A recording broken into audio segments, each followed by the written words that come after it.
Yep, he's at it again. Why is there no visible proof of God? Because he doesn't exist. If God was real and if he loved us, why wouldn't he make his presence known? The fact that he hides shows either God doesn't exist, or he doesn't love us enough to make himself known to prevent us from going to hell.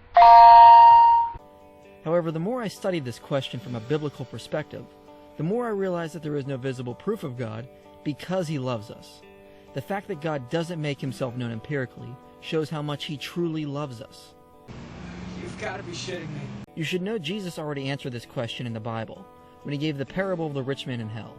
The rich man asked Abraham to send Lazarus back to warn his brothers of the terrible place he was in. Yet Abraham denied the rich man's request and told him, "They have Moses and the prophets. Let them listen to them." Now at first glance, this doesn't make sense. Why would Abraham deny the rich man's request? Surely if any of us saw a ghost from beyond the grave, who had come back to warn us of the dangers of hell, we would certainly be convinced that God exists and we should submit to him. Actually, no. People of different religions have all claimed some sort of personal experience with their gods or spirits, even if they weren't already of that religious and or spiritual persuasion. Be it people like Howard Storm, the Prophet Muhammad, Joseph Smith, Dr. Jeffrey Lang, George Harrison, or Aleister Crowley. None of these experiences should be good enough for anyone else because personal experience is necessarily first person. It cannot suffice for evidence for anybody else. As David Hume said, "The plain consequence is, and it is a maxim worthy of our attention, that no testimony is sufficient to establish a miracle unless the testimony be of such a kind that its falsehood would be more miraculous than the fact which it endeavors to establish." While this maxim was applied to miracles, it also applies to people who also claim personal experience from their particular gods. But what Jesus is saying in this parable is it's not a matter of knowing that God and hell exist. It's a matter of how you feel about God. Yeah, but in order for me to feel anything about this God, I first have to know that he exists. Otherwise, talking to me about God is just like talking to me about the talking toilet in my bathroom. How do you feel about the talking toilet in your bathroom? Well, I mean, it's a meaningless question, IP. I first have to have the evidence for your God. So that point is an outright fail. Let's just say there was visible proof of God. Let's say he sat on his throne in a palace somewhere in the Middle East, and you could go and see he exists and worship him there. Every human would believe in him and accept that he was God, and no one would go to hell, right? Actually, I think the opposite would happen. Everybody would go to hell. Here's the point. If God was a tangible being on the planet, with all his power and glory, you would worship him and be obedient to his laws because you'd be afraid of him and be afraid of being sent to hell for being disobedient. Now this point fails hard. As I just pointed out, there are many people around the world who claim some sort of personal experience with their God such that they already have the knowledge of God that we skeptics are asking for. From their perspective, their relationship with God is as real as God physically manifesting here on earth right now. Also, the Bible directly contradicts this. Although some of the Israelites rebelled against God in the wilderness, others like Joshua and Caleb were obedient, and even Joshua told the Israelites not to worship the gods of the surrounding nations. Jacob even wrestled with God according to some interpretations. Shadrach, Meshach, and Abednego had direct knowledge of God according to some interpretations, and they still loved and served him afterward. Elijah and the priests of Baal had direct experience of Yahweh's amazing power. Unfortunately, Elijah had the priest of Baal killed, so they weren't really able to serve God and form a relationship with him, even though they probably would want to. It was a competition, after all, to see whose God was actually the real God. But anyway, it doesn't really matter because Elijah was subsequently taken up on a fiery chariot to the heavens so that he could be with God. How fair. But anyway, I don't really see where you're getting this point from, IP. You would only be good because you'd be afraid that God might punish you. Your entire motivation for being good would not be because you love God or were thankful for what he did for you on the cross. You would be good because you would be worried about yourself. Well, I mean, I don't know why you wouldn't be afraid if this being really did exist. I mean, we're talking about a being who supports slavery, child sacrifice, ripping open the stomach of pregnant women, children being mauled to death by bears because they made fun of the bald prophet Elisha, a God who flooded the entire earth because, including the animals, by the way, because of human wickedness, a God who ordered the mass slaughter of infants, children, and animals, and the list goes on and on and on. Why wouldn't you be afraid for your life if you found out that this being did exist? Why wouldn't you fear punishment if you found out that this being had a hell prepared for those who didn't believe in him or didn't obey with him? I mean, fear has to play into your belief no matter what. I mean, if fear, for example, of getting a ticket plays into my respect for a cop, or fear of him arresting me, then how much more would fear have to play if we're dealing with a being who can sentence you to an eternity of conscious torment in fire after you die? Your entire motivation for being good would not be because you love God or were thankful for what he did for you on the cross. You would be good because you would be worried about yourself. In other words, you wouldn't be good for goodness sake or for God's sake. You would be good for your own sake. And that's the problem. Everybody's good for their own sake. From a psychological point of view, and they've actually determined this, at some level, everybody is selfish to some degree. We're not completely altruistic. Because that's the mindset that sends people to hell. When you're only thinking of yourself and only worried about taking care of yourself, you become filled with self-absorption. Fear only makes you think of yourself, and thinking of yourself is what sends you to hell. See, when Jesus came into this world, he taught that salvation meant the opposite. He taught that his salvation was only for people who didn't put themselves first.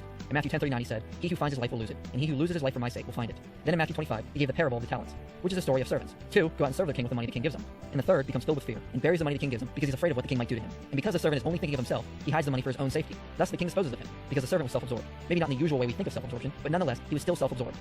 See, in the parable of the rich man in hell, what Abraham is saying back to the rich man is, fear will never work. Sending Lazarus back to warn his brothers of the dangers of hell will only create fear, and fear will get you to stop focusing on yourself. It only makes you think of yourself even more. And if God was a visible being on the planet, you would be utterly filled with fear. You wouldn't change from thinking of yourself to thinking of a relationship with God, or start loving God and loving your fellow man. I already love my fellow man. But, as I just pointed out, I mean, who wouldn't be filled with fear? I mean, there's a reason that a lot of people say that Christians have Stockholm Syndrome. It's because this God, as I just described from your Bible, is something to be feared if it really exists. Here, I'll let Matt Dillahunty explain. Here he's reading an email from someone who tells him that God is going to punish him and that he's going to beg and scream for mercy. So when you stand before God, you will drop to your knees and beg for mercy. I might.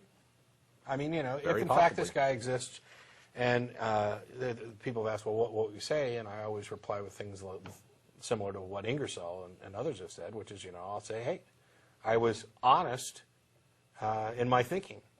You didn't provide sufficient evidence. You didn't answer any appeals that I made. What choice did I have but to disbelieve?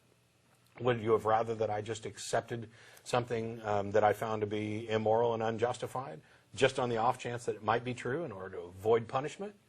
Well, that seems kind of silly.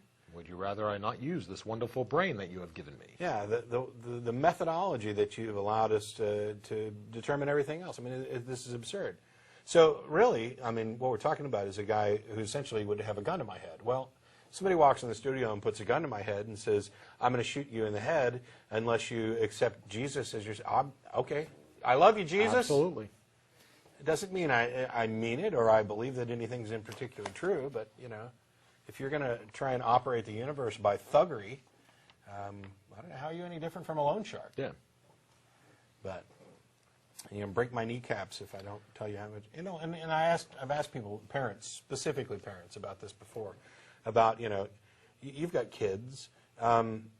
Would you ever reward one of them for doing something that was evil just because they looked at you and said they loved you? Would you ever punish one of them more than another? Well, punish one and reward one. When the one you're punishing is for not accepting what you say verbatim? Would you, you know, build a torture chamber in your basement and say, I don't want you to have to go down there and be tortured. You got to tell Mommy you love her. If you don't, it's down to the Iron Maiden for you.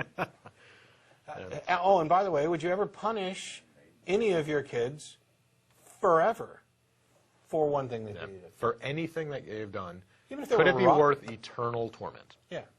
And without fail, those who bother to answer the question, because most of them stop talking at that point, oh, no, I wouldn't do that. Well, congratulations. You are more moral than the God you believe in. Yeah. And so am I. So let's ditch that bozo and get about the business of actually dealing with reality. He's talking to you, IP. He's talking to you. So your actions would change, but your heart wouldn't.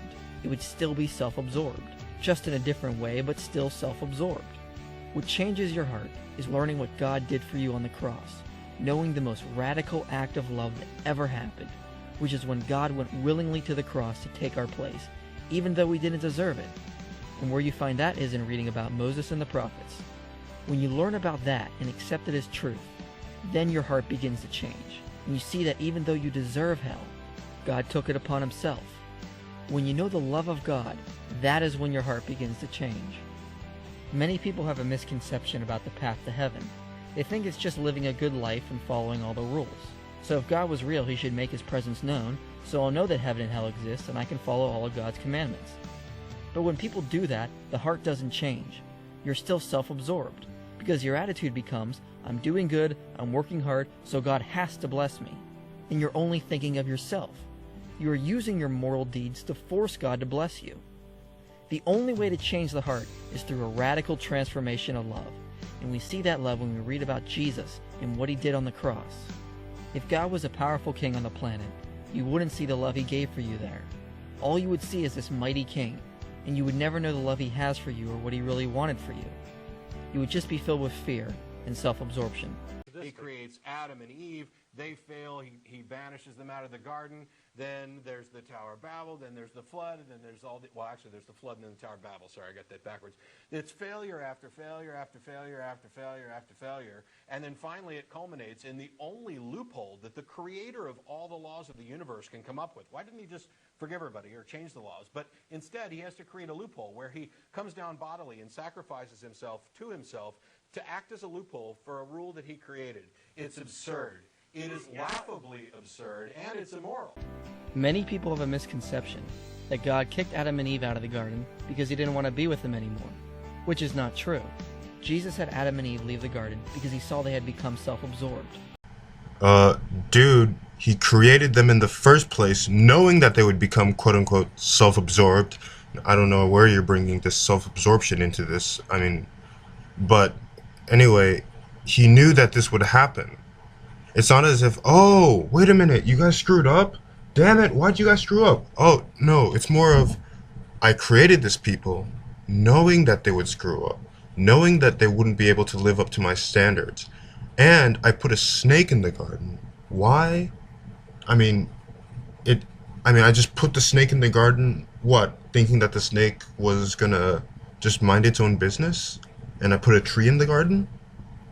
Don't eat from this tree, even though you have no concept of right, wrong, good, or bad. Just don't eat from it. I'm just going to leave it right here and slowly walk away. If you look at the story step by step as to what actually happened, you come away with not the image of a loving creator God. You come away with this concept of an omniscient God who conspired to completely set up the fall. Putting Adam and Eve in a garden and posting a tree there and saying, don't eat that, is kind of like putting a toddler in a crib with a loaded gun. And then when they shoot, when they shoot their leg off, now in addition to missing a leg, you're going to beat them, weekly. Once a week, I'm just going to beat you because you shot that gun. That's kind of the way that original sin and punishment for that comes. And they were only thinking of themselves. And in such a state, if they were to stay with God, they would only try to please him and form a relationship with him to see what they could get out of it. Their entire attitude would be, I want to please you, God, not because I love you, but because I love myself and want to be blessed. No. See, the thing is, IP, according to your very own Bible, The fear came in as a result of eating the fruit, which God knew that they would eat even though he told them not to, because they were afraid and they hid their nakedness by covering it up with fig leaves. So because of their new sinful attitude, God had no choice but to make them leave his presence. Not because he didn't want to be with them, but because he knew what the relationship would be with them, and he could not look upon such a relationship. Instead, we needed to see the action of how much he truly loved us, before we could begin to escape our self-absorption. Now, in the relationship we have with him, he gives us everything, and in return he asks that we give him everything back. Not because he's selfish, but because he was utterly selfless. He came into our world in weakness, and willingly died for you, because he loves you more than you can imagine, and he doesn't want to be in a relationship where you fear him for your own life's sake. He loves you, and he wants you to love him back. So knowing the true nature of your heart, and the mindset you would have if he was here visibly, he instead reveals himself in ways that want to show your damnation. The next time you pray to him, can you tell him to do a better job? Because if he's using you, it's really not working.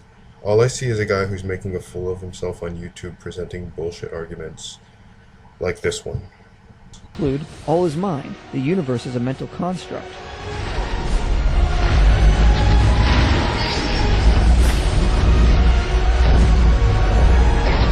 And without surprise to idealists, this is what the experimental results of quantum mechanics tells us.